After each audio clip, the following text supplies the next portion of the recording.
Building a marketing team is really hard. The hiring market's insane right now, and it's a candidate's market too. Whether you're building your team from scratch or you just got approval for more headcount, in this episode, we'll cover everything that we've learned from building out our marketing team at Metadata. Demand Gen U is officially in session. Let's do it.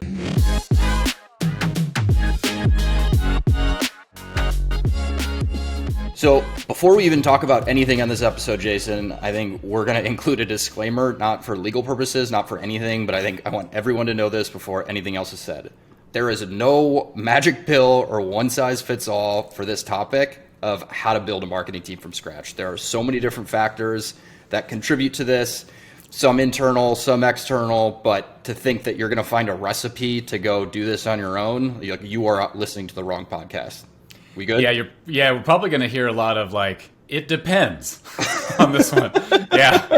So I think, just be ready. There's going to be a lot of insights, but hiring is such a unique motion for every company. You know what I mean? There's some things that are similar, and then there's going to be some things that are just wildly different. So we're going to talk through ours, and there'll probably be some corollaries for most people. Yeah, we should have an "it depends" counter and see how many times we say "it depends." But a shot every time. Oh God, this is one of those episodes. That's the drunk history episode. No, sweet. So I think what we're gonna do here, this is a little unique because one, this is the first time that Jason has built out a team from scratch. We'll get into more about that in a bit, but just know that as background context. And then two, I'm kind of playing an interesting role in this because I'm, on the employee side, but then also collaborating with Jason, as we continue to build and grow the team. So I will speak to kind of my experience under Jason's vision, and then also how he and I are collaborating on this moving forward, because we are not slowing down and the hiring is not slowing down either. Nope. Sweet. So let's start first. So building a modern marketing team, I think that really depends we already started the depends counter. It really, the role of marketing will inform the type of marketing team that you build out. So whether it's sales-led, product-led, marketing-led, whatever you want to call it, what are your thoughts on that? Because I think the role of marketing tells a whole lot about the company and the type of people that you need on your team. Yeah, that's a great place to start, because that is going to dictate a lot of things: the size of your team, how fast you build it, who you put on that team. So, sales-led, a lot of companies in our space, B2B SaaS companies, are sales-led to start. And it's, the founder has relationships. They've maybe had some other companies already. The founding sales members are seasoned salespeople, and they've got people that they bring into the fold that they've sold to before at other places. And you can really bootstrap a company to probably to 10 or more $1 million easily, with just sales and without even hiring a marketer yet. And I'm seeing some companies like that, like Mutiny, I think, talking to those guys, they're really just starting their paid full marketing motion now. So they've really grown, to where they've been through sales and C-level relationships. And then if you're product led, that actually means you need different people in the team, because, and we can get into this later maybe, but it's like a volume game, and so the volume game is much different than, if I'm selling something that's $100,000 a year. And so with those things, you structure it differently.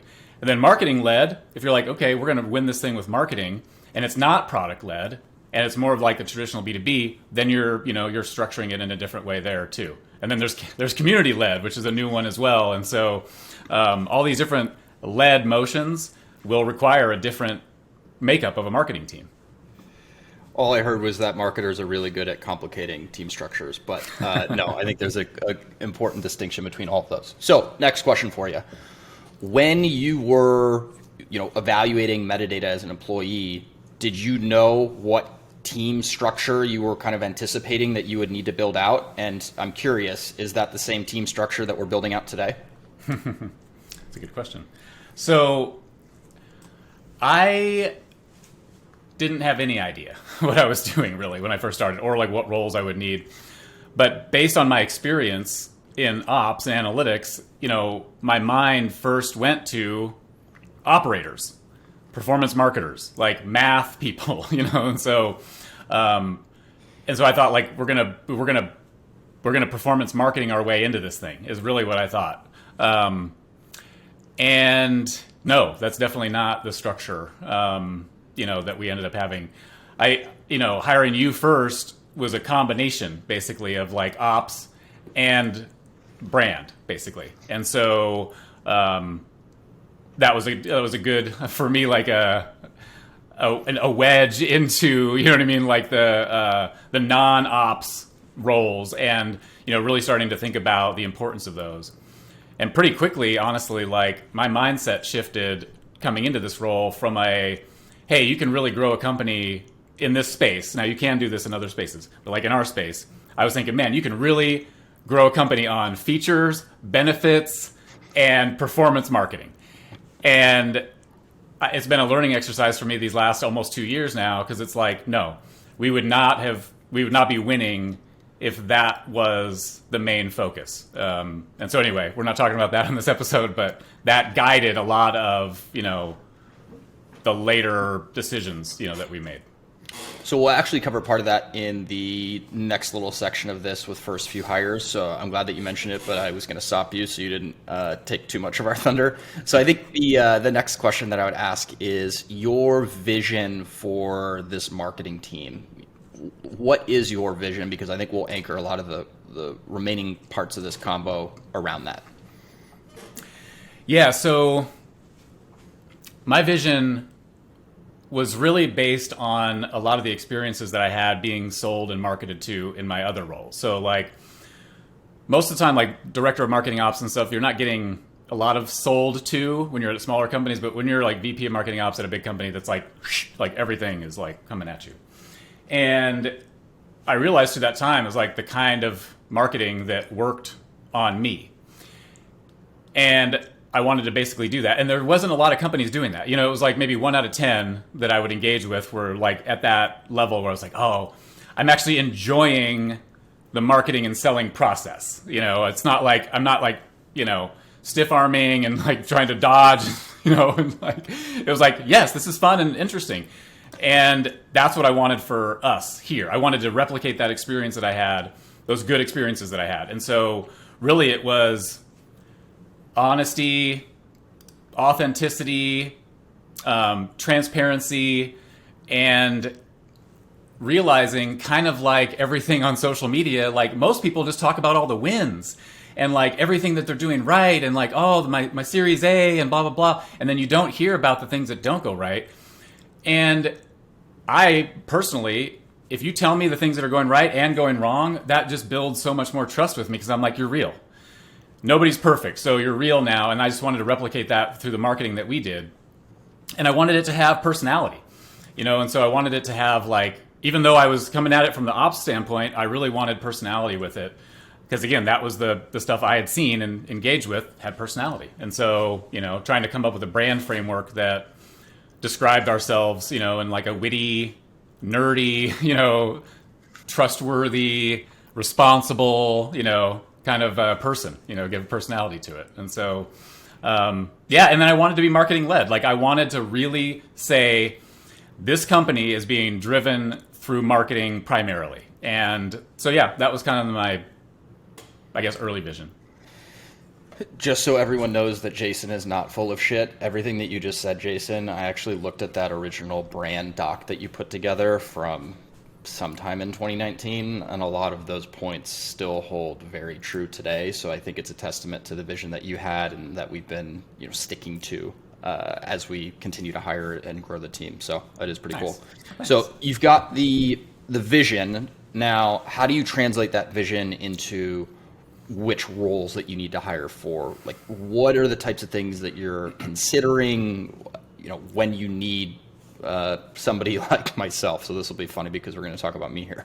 What were you looking for in the first hire? Well, so I was really looking for like a right-hand person. And it's not a weird way to say it, but like I was really looking for like a partner. Actually, that's a better way to describe it. I was looking for a partner. And that's what I call you. I call you my marketing partner. It's like when I describe like who Mark is, it's like, Mark doesn't work, yes, you work for me, but like you're my marketing partner in this. And so that's what I was looking for. I was literally looking for somebody where we could build this thing together and, like just be fully like what's going right, what's not going right, and, build a relationship too and a way of working together that in my mind, it was like we become a team and like that team moves. You know what I mean? So I was really, and that because that's how I talked to you about it in the interview process, was like, I'm looking for somebody to do this with now and to do it with again and again, because I like that. I like that long-term, like, camaraderie, partnership, because I'm just my own person. I have my own, like, experiences, etc. And so sharing that with somebody or having somebody to, like, really get into it with and, and that has parts that I don't have. You know what I mean? And that was really the most important thing, was bringing on, okay, I'm good at these things. I'm not good at these things. So let me bring somebody in that's better at me at these things than I am. And I think that's an important thing to really, really think about when you're hiring as a leader, is you want to hire people that are better than you. You know what I mean? Like, and this is more older school, but like some managers, like they really want to put their thumb, and like make sure they know everything, like they're on top of everybody. No, like that's not, like, to me, that's just lame. I don't have a better even word for it. That's so bad, but it's 8 a.m. I guess I get pass on lame. But that's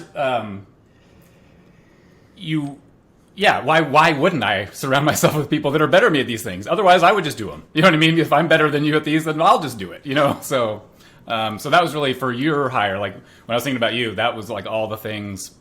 And then I almost fucked it up, but we don't have to talk about that. But like resiliency, that was the other thing that I really needed, because I knew, like, I'm pretty disorganized. I'm not, and I'm like, I don't have anybody around me helping me like I have at these other companies where I had an EA or, like a marketing coordinator. Well, hold on, Jason, how big was your marketing ops teams at Tableau? It was 70 people. Like, it was 70 people. Yeah, it was ridiculously not 70 large. at Metadata. So just so people have context. Hopefully never. Like, I'm like not. Yeah.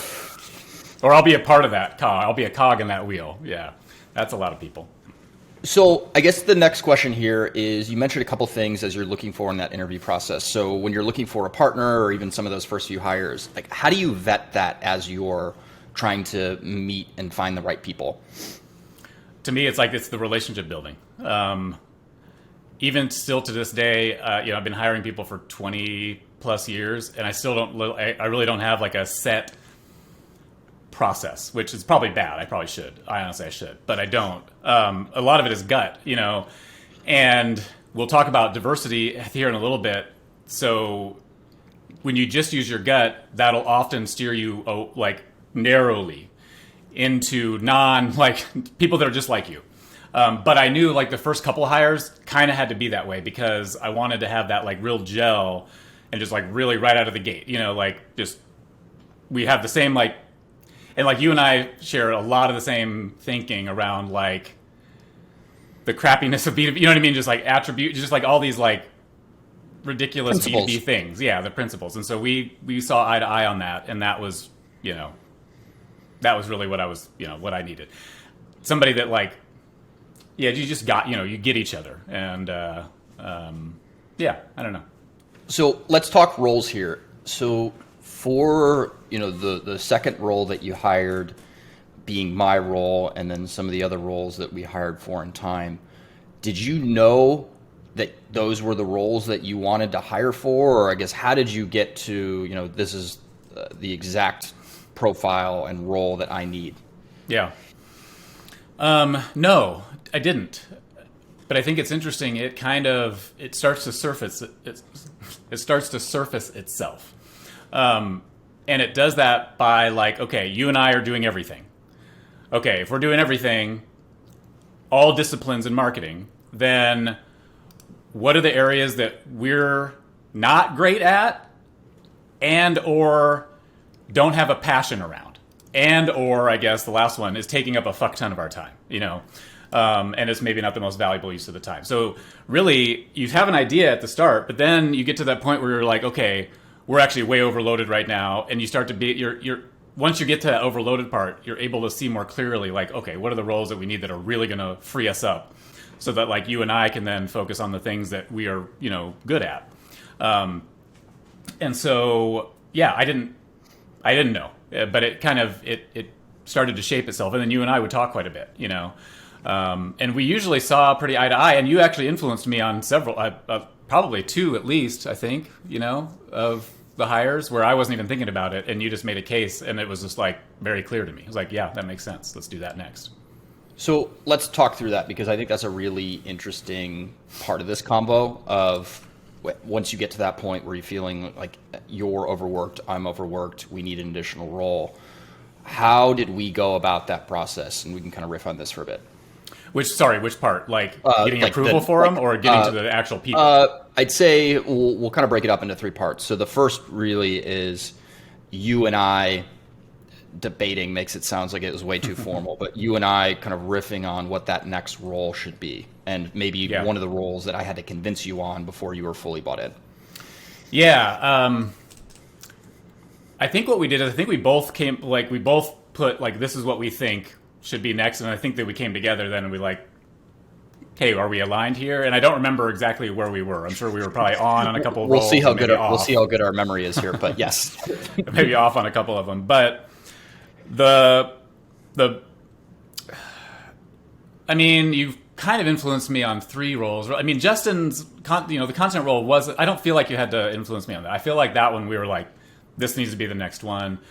And you found Justin through outbounding, which I'm sure we'll talk about either this or another episode. But the customer marketing manager and the product marketing manager, I think for me, the customer marketing manager was easier because it was like, oh yeah, we have a company goal actually of NRR. And so that was like, okay, I could make that was easier. But the product marketing manager, I was like, that, I think, if maybe you agree or not, but I think that was the one that you really had to influence me more on. Because again, mainly because that was one of the roles I was furthest from, in all my ops years. It was just like, you don't support product marketing, in ops. So you don't really ever, you don't really meet with them that much.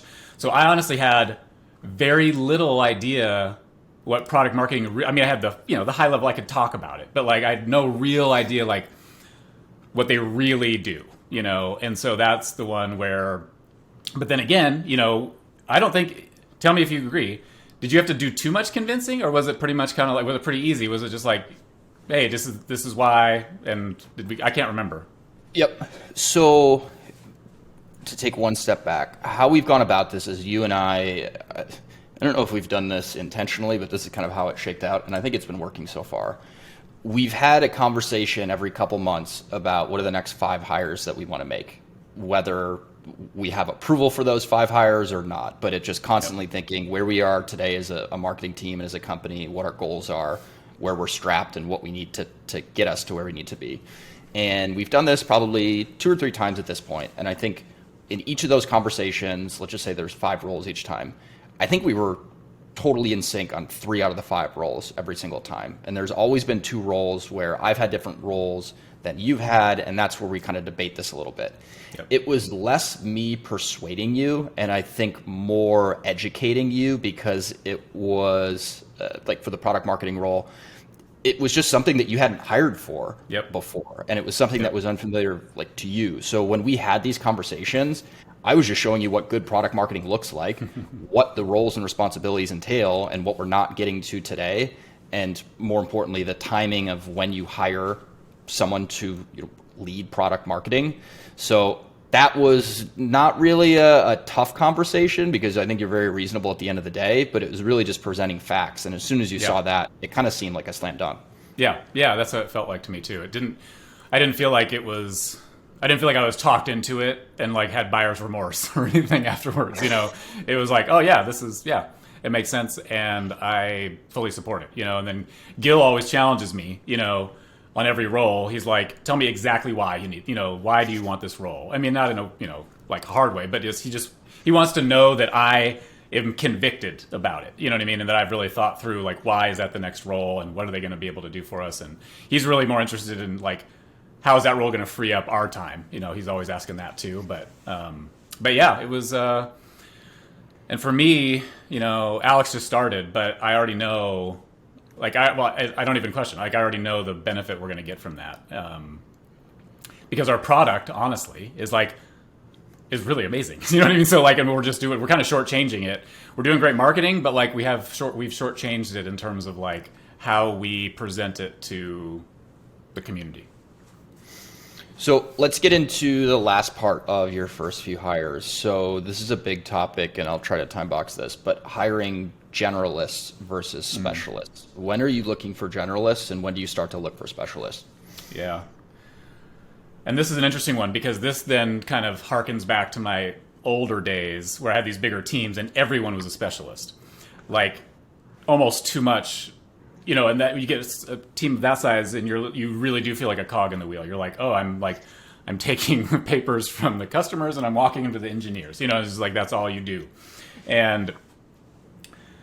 But in an early stage startup, you need more generalists. But I was looking for people that had a specialty, but then could generally had a good head on their shoulders first, like intelligent, open-minded, and maybe some like ability to talk through and understand how the functions work together. But yeah, it's an interesting because we do need specialization. You can't be all generalists. I think you and I are pretty generalists, but we also both have our specialty areas too. So yeah, I think when you're early on, it's more generalists, and you're really looking for. This has been what's been interesting to me, hiring at a startup versus hiring at a more established company, is honestly the type of people that you get to apply or that you actually want to apply for the roles. Like there is actually a difference in personality in some ways, in the way you think about working, on people that are looking for jobs at these big companies versus people that are looking for jobs or really interested in the startup thing. And that's what was, I think, challenging for me is understanding what does that good look like on the startup side? Because I'm used to like, what does good look like on the more traditional side, but what does good look like on that side? And so, what it really is, it's like you're looking past what they can do specifically. You know what I mean? It's like, okay, great, you're good at this. Checkbox.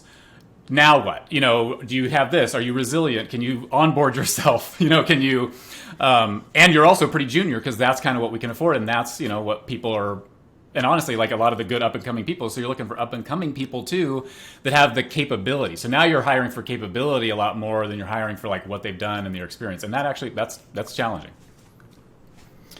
For sure. And I think one of the things that we've learned and have really focused on too is you will attract the type of people that you get based on what's in the job description. And I think we've been incredibly collaborative about what goes into the job descriptions and vetting that, because you can tell a whole lot about a company and a marketing leader and a marketing team and what you're walking into based on how unrealistic that job description is. So we are very, very clear about the soft skills that we're looking for, the types of things that we're expecting people will come in and own, and what success looks like. And I feel much stronger about that because then there really aren't any surprises when somebody comes in day 1, day 30, 60, 90, you name it, because they know what they're walking into. Yeah, totally. And also the the job description helps us show the kind of personality that we want too.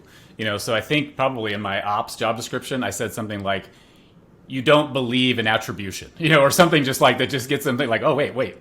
They're trying to hire somebody in ops that doesn't believe in attribution. Like, oh, it gets people to think, and they can kind of showcase some of your company personality and the department's personality too.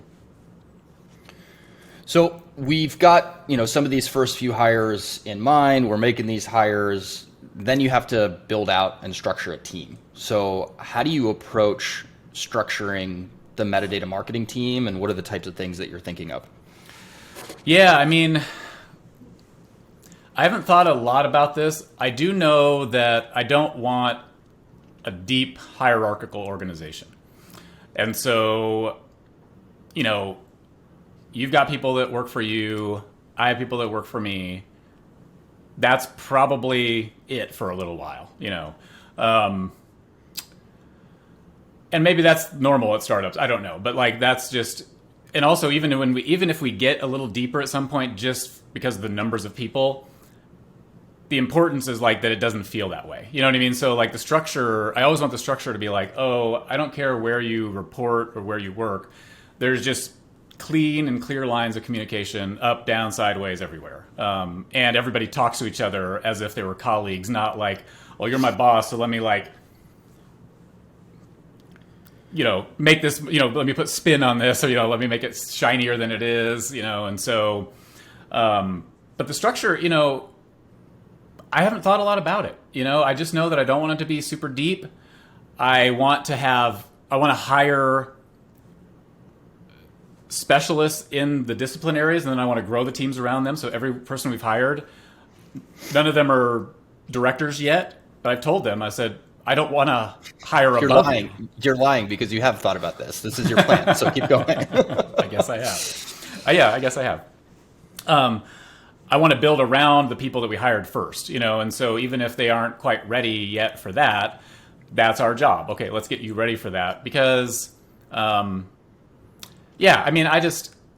bringing you in early for a reason. I see like a lot of promise in you around this discipline area, so let's build it around you. And that might not always happen. You know what I mean? There might be one disciplinary, like, okay, not quite, might have to hire somebody here. But when we do that, we'll talk to that, you know what I mean? It'll be like very clear. But that's really, and then I think the structure, and then also considering like what is good for agencies versus, what do we really need to hire from an FTE? That's just the structure piece. I won't get too deep into it. You're reading ahead. We're going to talk about that. But that is one of the considerations. You know what I mean? For like the structure is like which of those will be and which won't. So those are the things I'm thinking about when I'm thinking about structure. But yeah. So one thing I want to add about structure, and this is from my process interviewing with you, and I think what you and I talked about, in addition to how I interview candidates and what I talk about with them. So our North Star for a lot of this is we want people that we hire to use this as a launching pad for their career. And we want them to have opportunities that they wouldn't get elsewhere. It requires a lot of hard work. It requires, dedication, a whole bunch of things. We're not just giving you these opportunities on a silver platter, but we want you to look at your time at Metadata as, yep, I helped build out that marketing team. I helped build out that function. Like we're trying to hire for future, CMOs down the line. So I think I'm very clear about that with candidates. You were very clear about that with me. And we want people to, graduate on to bigger and better things in time. And I think we've been open and honest about that. Like I know there are going to be times very quickly here where emerging B2B SaaS companies are trying to poach the directors from Metadata's marketing team because they are looking for that next leader. And that's the type of team that we want to build here. Yep. Yeah. I don't really have anything to add. Yeah, exactly. So let's get into headcount because I think a lot of people are always wondering how many marketers should I have at what stage, of the company, at ARR, you tell me. So how are you looking at the headcount that you think you need at a given time? Yep. And what factors are you considering? Yeah, this is an interesting one because I don't have a formula. When I was in ops, I used to have a formula. It was like, hey, every 8 hires you make in marketing, we get 1 ops head. That's easy, and then I get to decide where that goes. But here, I don't know. But here's kind of some of the things that I've been thinking about. Excuse me. Ask for the resources way before you actually think you need them. So that was one of my, I think, Achilles heels is these people we just hired, I probably could have got approval for a couple of months beforehand. I just didn't really know. And so always be thinking like maybe 25 to 30 to 50% higher than what you actually think. That's negotiating, But in terms of like what do we actually need, the things I'm looking at is like our budgets can go way high, but if we don't have the people to spend that money, then it just falls flat. And so that's really where it comes down to is like, and an interesting ratio to look at, I would say in marketing is if you're around 30 to 40% headcount and the rest program spend and everything else, that's probably a decent, ratio. And so we're kind of in that. So I'm always kind of looking at that ratio. But then when I'm asking for more spend, I also don't really know like, oh, hey, Jason, to 2.5x the company again this year, how much money do you need? I'm like, I don't fucking know. Like, I could be anywhere from $0 to $5 million. Like we could do one viral post that all of a sudden blows up and we get all kinds of demand for $0, or we can struggle and have to spend $5 million. Like I have no idea. Gil, don't listen to this, or Jim. but we make it happen, so don't worry. But that's really what I'm trying to think about is like, we need people to spend the money, and like people to do things. It's really the people in marketing that's like making things happen, even though our impact is a lot bigger, right? So like we only have 7 people in marketing that's driving $45 million of pipeline, right? And so it's really like, can you extend, each of those people need to be able to extend themselves a little bit further, but you need people to spend the money.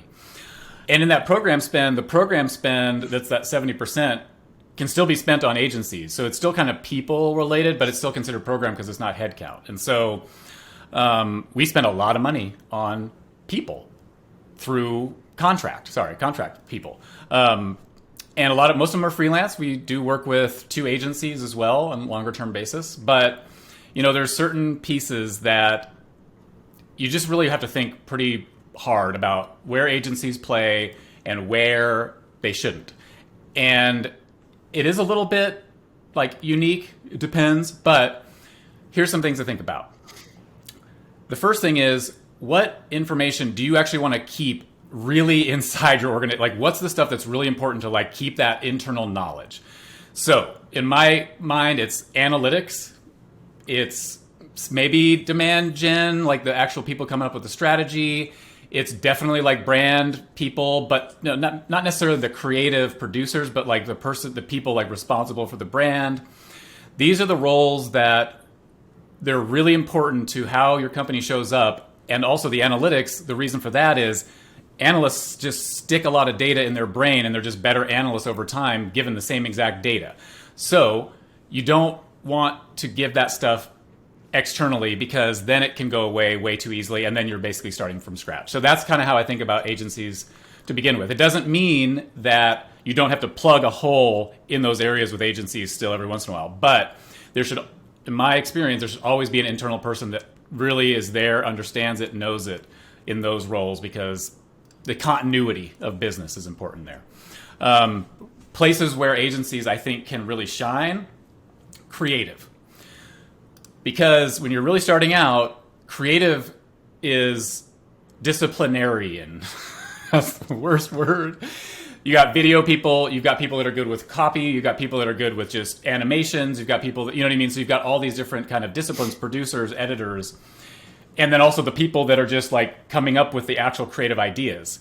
And if you had to hire for each of those people within your org, it could be a lot, you know what I mean? A lot of overhead costs just to get those disciplines right, when a good creative agency can take those concepts. It'll take a couple months, right, to get on board and stuff like anybody, but that, and creative changes enough where it's like you don't have to have that person inside the company forever, to keep that going. So anyway, I think that's kind of the things around agencies just to think about, And then also I think the last thing on agencies, it should never be a long-term strategy. So like if your strategy is like, we're always going to use agencies in this area, I think that's wrong. Because like an agency, I'm sorry agencies, I love you, an agency will never do as good of a job for you as your own FTE. I mean, just think about it. They're shared with 5 to 10 other clients. They don't get a bonus when you do better. You know what I mean? There's just so much. It's not the agency's fault. The agencies are great. They have great people. We work with some great ones. But it's just not a long-term, it shouldn't be anyone's long-term strategy. So I'm going to push back a little bit, and I would say specifically on creative agencies, because I think having worked at a company that had a really, really badass creative team, they're looking for variety in their work. And I think outside experience and perspective of working with other clients in some ways can bring you better ideas because they're testing things out in other places. So yeah, that's a good point. We'll cross that bridge when we get to it. But I think for us, creative, especially in B2B, and we work with Alger and his agency, we have no problem shouting them out, but you need a fresh perspective. And I think it's easy to get lost in your own, internal creative, thinking, if you will, if you're not looking outside. But I totally agree with everything that you said. Yeah. So we've got a little bit of time left. There's one big point that I want to talk through, and then we'll get to some Q&A. So we could do another episode or probably even a series on this topic, but diversity. And how important that is when building out teams and not just trying to hire people who think and look and sound exactly like you. So how are you approaching that as you're building out the marketing team at Metadata? Yeah, this is a great topic. And I'll be very transparent about this one. So it's like I mentioned earlier, it's very easy to hire people that are just like you because you just immediately click. You're like, oh, I get you, you get me. But the reality is you're homogeneous. You're like in this narrow space with that person. And there's all this stuff out on the periphery that neither of you are doing, experiencing, thinking. So for me, really the diversity is the diversity in thought, but the diversity in thought often comes with diversity in the person. You know what I mean? So different cultures, different whatever, genders, everything. And so what I've realized in my career is the importance of it is really that thinking, and really getting yourself outside of the box and outside of your kind of standard way of thinking. And I'll tell a really quick story that really drove this home to me. I was at a leadership offsite at Workfront, and they organized us by tables. And it was a pretty big leadership team, like 40 some odd people. So there was enough people, we had like 5 people at each table, and we had no idea really how we were organized. The challenge was, it was a Lego exercise. There was a Lego man built behind this curtain. And one team member at a time could go behind the curtain, look at it, make notes. Actually, no, they couldn't make notes there. They had to just look at it, then they came back to the table and they could make notes, real quick. And then the team at the table had to try and build that Lego exactly like, and it was not easy. It wasn't like 5 fucking pieces. You know what I mean? It was probably like 50 pieces in like different places. And you were timed. And so like, basically when you said, okay, you had 30 minutes to do this back and forth, but you could start anytime. You could start, and you were timed how long it took you from the time you started to build till you were done. And the times were so varied. It was everything from like 7 minutes to like 25 minutes. And at the end of the episode, at the end of the exercise, they said, guess what? We organized your tables based on your like the Myers-Briggs, responses. Those like tests, those like personality tests. We organized you by those results. And I swear to God, the order of the timing was the most diverse team at the top, had the best time, and then on down to like the least diverse. And the people running the exercise said, this happens every single time. And so that was honestly what it did it for me. It like just really solidified what I'd already kind of experienced.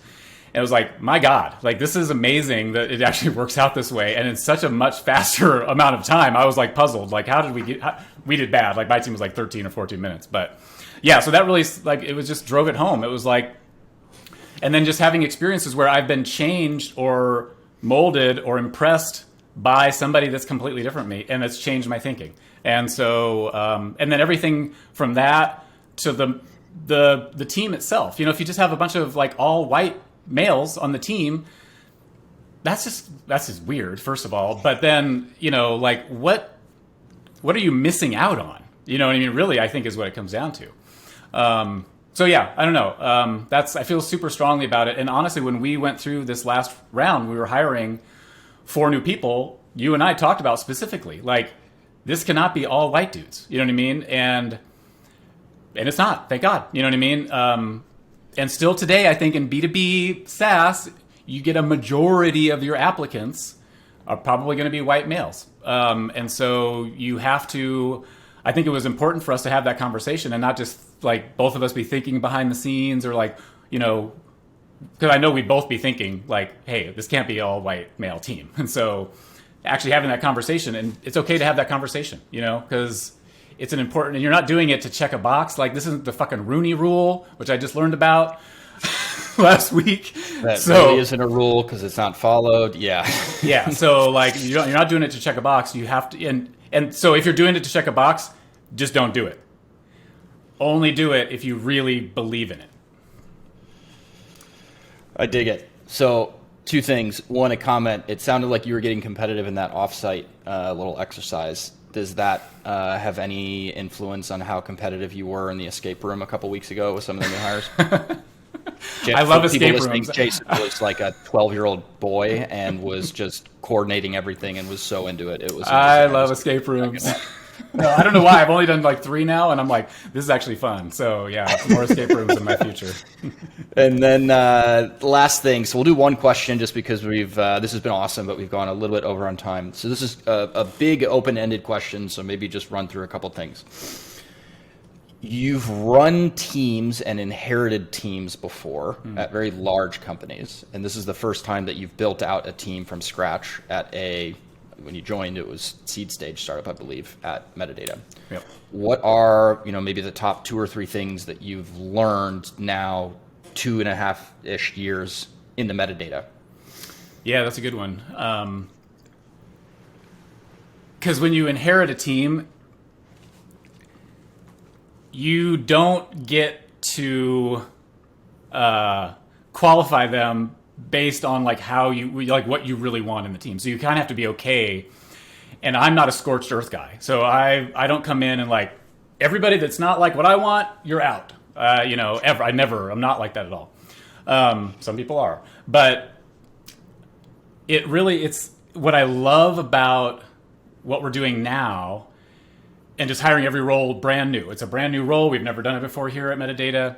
Is when we're interviewing, we can just really set the stage of like, hey, this is what you're getting into, this is what you're going to do, but this is the payoff, and we just really be fully transparent and honest about like what we think this experience is going to be. It's going to be really, really good for you, but it's going to be really, really challenging. And I even say things like, hey, I'm going to Slack you at 9:00 at night, probably fairly often. I need you to be okay with that. Like that's the kind of, and if you're not, that's okay. You know what I mean? Like, but let's talk about that now. And that's the biggest difference for me is, honestly, the beauty is, it's almost like I have a contract with everybody that I brought in. You know what I mean? Because it's like, we've already talked about this. So if something doesn't happen, then it gives us the ability to like, just have that conversation. Because, hey, we talked about this when you were coming in. Or, hey, this is what the expectation was when you were coming in. So let's make sure we're getting to that. Versus when you're inheriting people, you have no idea what that contract was, what do you expect from that person. And it's just a lot harder. So this is actually, it's been a challenge because, again, I haven't done it before, like you mentioned. The net new roles I would hire in ops roles were incremental hires or replacements. And then also, I think this one is challenging, again, because I'm hiring for roles that I've never hired before, ever. And so that adds another element into it, just in terms of like, how do you hire for a role that you don't know, that you're not an expert in? So that's been kind of fun too. Well, awesome. For those that are still listening right now, we actually did a quick audible before we recorded this episode this morning. So we broke this out into 3 episodes. So to give you a sneak peek at the 2 other episodes that will be coming in time, we'll go deep on our hiring process and how we came up with it, how it's changed, and how it will continue to change. And then I think another very important topic for everyone out there is just scaling a marketing team. It's something that we are doing right now. We're learning along the way, learning some things that are painful, learning some things that are great, but we figured we probably could talk about all this stuff for hours. So we made the audible at the line, and we're going to break this out into a few different episodes that we're definitely excited about. So thank you again for listening. Make sure to subscribe to Demand Gen U. You know where to find us on LinkedIn to suggest other topics that you want us to cover or questions that you have. And we'll see you next time. Thanks, everybody.